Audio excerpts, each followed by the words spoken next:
All right, welcome back to MMA Al Dente. I'm here to talk about Muslim Salikhov versus Andre Fialho. Fialho is 28 years old compared to Salikhov, who's 38. And Fialho also has 2 inches of height and 4 or 5 inches of reach on Salikhov. So, for two strikers, which is primarily what they are, that's bad from Salikhov. Fialho is 16-5 overall. He's got 13 TKO victories, 11 of which come in round one. He's a bona fide killer for the division. Uh, he's got 5 losses. 3 of those come via TKO, but they're all to very good fighters. Chidi Njokuani, who knocked him out with a jab, really, which is concerning for his chin. Jake Matthews, who is an underrated striker, maybe not anymore, but certainly was coming into that fight. And he was also TKO'd by Chris Curtis in the PFL in the 3rd round, and of a competitive fight, too. So he's had some TKO losses, and I do overall question his chin. I can't say, it's not like he's been knocked unconscious in all 3 of those fights, but the jab, really, the Chidi Njokuani's had me concerned. And, it's not like he was knocked flat by Jake Matthews, but he was knocked around a little bit. And, at some point you do have to start questioning a fighter's chin. For a guy with 60% of his losses right now being due to TKO, yeah, it's something you got to question. Muslim Salikhov's got a record of 18-3, 12 TKO victories, 11 of which come in round one. So they each have 11 round one knockouts. That's what makes this such an exciting fight. But Salikhov is, again, he's getting older, 38, and even though he's only got 4 decisions, 3 of them come in his last 3 victories, which is indicative of something. It's either his, the UFC level thing, UFC competition, or it could be Muslim Salikhov slowing down.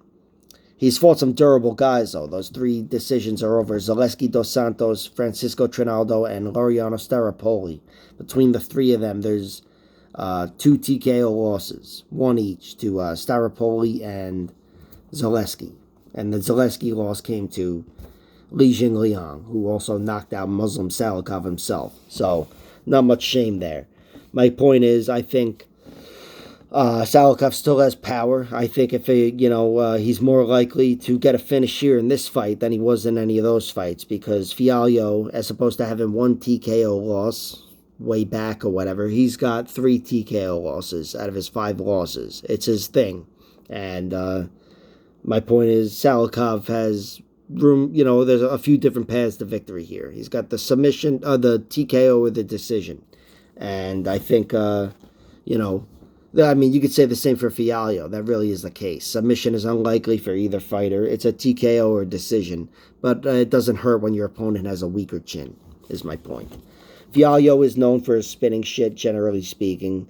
He's got to be careful not to burn too much energy, especially being 38 and potentially slowing down with a spinning shit. But it is his thing. It's what separates him from the other fighters. And I know he's got to make use of it. So we'll see how that works for him. Fialho he's got more reach and height, and he is the stalker here. I do think he'll be doing more stalking. Of course, they'll be back and forth. It's not like somebody just leads the dance for 15 minutes straight. But in general, I expect it to be Fialho. That is more of his style. And, I think, anyway, now that he was knocked out for the 3rd time to Jake Matthews, who knows, maybe he'll be making some changes himself. But I do think he's going to have to try to go forward. He's going to have to try to go through Salikhov and his movement. Salikhov will be on the outside. He'll be counter-striking. It's not like he moves like Dominic Cruz, but he is, he wants that range so he can work his spinning attacks and whatever. And Fialho's got to crowd him. Fialho's got to crowd him and catch him with hooks like Li Jingliang did. That's what Li Jingliang did, and that's what caught him in the end.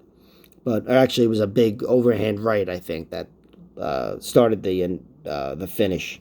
But anyway, Muslim Salikhov's got to dance on the outside. I think he does have to fight for a decision here, even though Fialho's got a weaker chin, I think, because getting inside and mixing it up with Fialho is not going to bode well for him, just, generally speaking. He's 10 years older, And Fialho, I want to say, is probably the harder puncher. You know, Muslim Salikhov is probably the better overall striker, and he's more dynamic in a lot of different ways. But punch for punch, I think Fialho hits harder. And Fialho's produced some nice results in the UFC, knocking out Miguel Baeza and Cameron Van Camp, who, then dropped weight and got knocked out by Nicholas Mota. I almost said Carlos Mota. But Fialho, I expect him to have the punching power advantage. And if Muslim does have a compromised chin in any sort of way, I expect a first-round knockout for Fialho. But that's not what I'm predicting. I'm predicting Salikhov's chin is still strong. And I think in a point-fighting battle, I favor Salikhov. I favor his counter-striking, even though, again, I expect Fialho right away to have an advantage on points by being the guy who's moving forward. But I'm taking Muslim with this counter-striking style.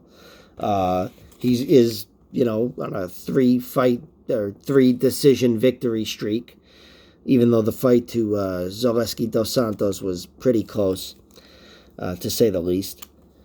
But yeah, I'm taking Muslim Salikhov. Minus 115, I like his money line, because even though plus 240 covers his decision, and that's very juicy, and that is my prediction, Fialho's got too weak of a chin for me to guarantee anything and for me to commit to a bet like that. So I like Salikhov's money line, covers the knockout and the decision. And I also like Fialho winning via round 1, TKO, plus 350. It's not the juiciest line, but I do think, it's his most likely path to victory. Even though Salikhov's only been knocked out once, and it was in round 2 to Li Jingliang, who is the hardest striker in the division, I want to say, or the biggest puncher. So there's that, but still, with Fialho's strengths and his, his aggression and power, and the fact that he is, much more of a round 1 knockout artist than Li Jingliang himself, despite maybe not being as powerful, I like round 1 Fialho, plus 350. But again, the bet is Muslim Salikhov, and the prediction is Muslim Salikhov wins a decision. We'll see what happens. Like, share, subscribe, all that horse shit, and check out my other videos.